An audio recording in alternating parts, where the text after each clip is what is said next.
کر لو، روزہ بند کر لو، ابھی اذان اس کے 5 منٹ بعد ہوئے گی اور لوگوں کو پہلے سے باؤنڈ کر دیا جاتا ہے. یہ شریعت کے خلاف ہے. اللہ کے رسول صلی اللہ علیہ وسلم کی حدیث ہے سنن نبی داؤد کے اندر کہ آپ کو بلال کی اذان جو ہے وہ سحری کھانے سے روک نہ دے.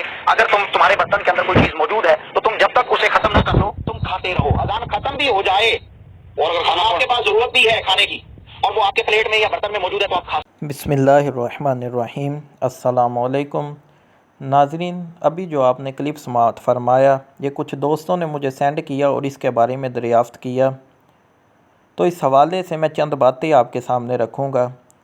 تو ناظرین اکرام، شرعی مسئلہ یہ ہے کہ سحری کا وقت صبح صادق طلوع ہونے سے پہلے تک ہے اور اذان فجر صبح صادق طلوع ہونے کے بعد دی جاتی ہے. تو جب صبح صادق طلوع ہو گئی اس وقت کھانا پینا حرام ہو جاتا ہے. جیسا کہ سنن دارقطنی میں 1039 نمبر روایت ہے کہ حضور صلی اللہ تعالی علیہ وسلم نے فرمایا کہ صبح 2 قسم کی ہوتی ہے. ایک وہ صبح جو سانپ کی دم کی طرح چوڑائی کی سمت میں پھیلتی ہے، ایسے وقت میں نماز ادا کرنا جائز نہیں ہوتا اور سحری کرنے والے کے لیے کھانا حرام نہیں ہوتا.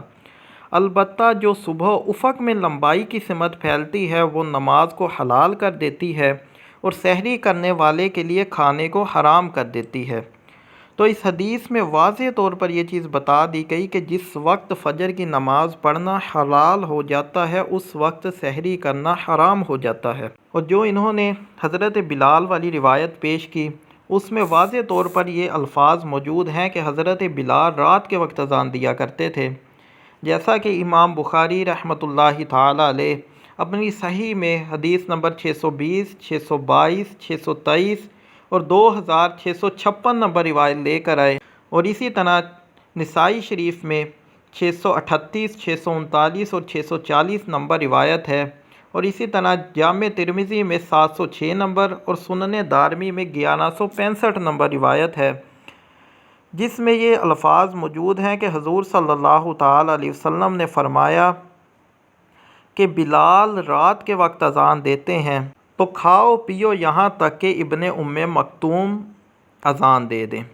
اس روایت میں واضح طور پر یہ الفاظ موجود ہیں کہ حضرت بلال رضی اللہ تعالیٰ عنہ کی اذان رات کے وقت ہوا کرتی تھی، نہ کہ حضرت بلال کی اذان نماز فجر کے لیے ہوا کرتی تھی. اور اسی چیز کو ایک دوسری روایت میں بھی بیان کیا گیا کہ حضرت بلال رات کے وقت کیوں اذان دیتے تھے.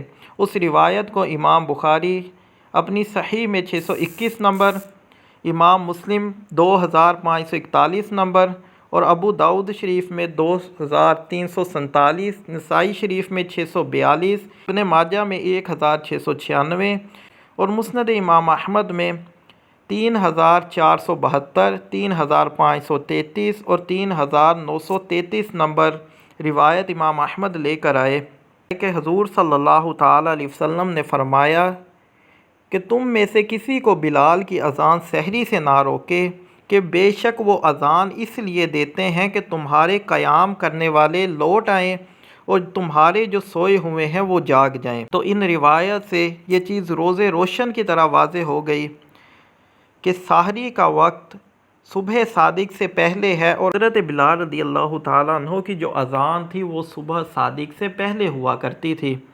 اللہ تعالیٰ کی بارگاہ میں دعا ہے کہ اللہ تعالیٰ ہمیں قرآن و سنت کو سمجھنے اور اس پر عمل کرنے کی توفیق عطا فرمائے.